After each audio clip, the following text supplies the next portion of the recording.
Hello everyone, कैसे हैं आप सब। उम्मीद करती हूँ अच्छे होंगे, स्वस्थ होंगे और अपनी तैयारी में लगे होंगे। तो जैसा कि हम जानते हैं, मेल के अंदर या फीमेल के अंदर, दोनों के अंदर ही 46 क्रोमोसोम्स होते हैं और ये जो क्रोमोसोम्स हैं वो पेयर में प्रेजेंट होते हैं।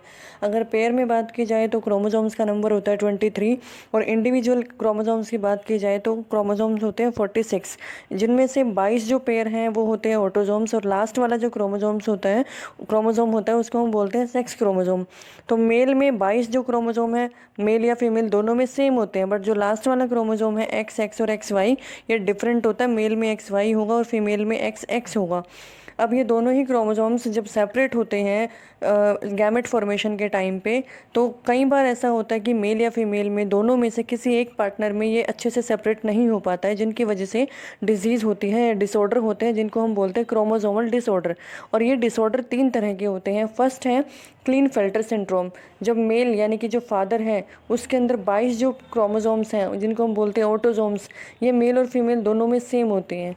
लेकिन जो लास्ट वाला सेक्स क्रोमोसोम है एक्स वाई या एक्स एक्स, इन दोनों में से जब कोई भी एक क्रोमोसोम सेपरेट नहीं हो पाता तो ये क्या करता है, एक्स एक्स वाई, बच्चे के अंदर क्रोमोसोम एक एक्स्ट्रा हो जाता है, जिसको हम बोलते हैं 44 प्लस एक्स एक्स वाई, यानी कि एक एक्स क्रोमोसोम एक्स्ट्रा है। इस बच्चे के अंदर फीमेल्स के कैरेक्टर भी होंगे और मेल के कैरेक्टर भी होंगे और ये बच्चा ट्रांसजेंडर होगा। इसमें मेल और फीमेल दोनों के ही कैरेक्टर्स आ जाएंगे और ये बच्चा इनफर्टाइल होगा, ये रिप्रोड्यूस आगे नहीं कर पाएगा।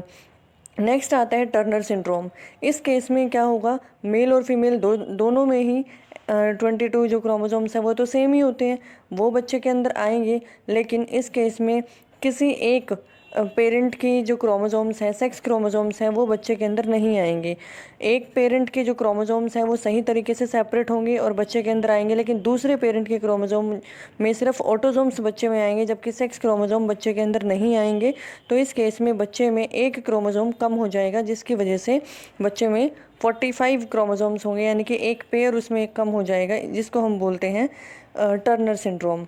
थर्ड होता है डाउन सिंड्रोम और ये जो है नॉट रिलेटेड टू सेक्स, मतलब ऐसा ज़रूरी नहीं है कि मेल में ही होगा या फीमेल में ही होगा, ये किसी में भी हो सकता है, क्योंकि इसमें 22 क्रोमोसोम सेम होते हैं। एक्स एक्स फीमेल में होगा, एक्स वाई मेल में होगा, लेकिन जो 22 क्रोमोसोम्स होते हैं ऑटोसोम्स जिसको हम बोलते हैं, उनमें से 21 नंबर पे जो क्रोमोसोम है वो किसी एक पेरेंट में, माता में या पिता में, किसी एक पेरेंट में 21 नंबर वाला क्रोमोसोम सही तरीके से सेपरेट नहीं हो पाता और बच्चे में as it is diploid chromosome 21 number आ जाता है, जिससे बच्चे के अंदर 21 नंबर वाला क्रोमोसोम डबल आएगा और जिसको हम बोलते हैं ट्राइसोमी।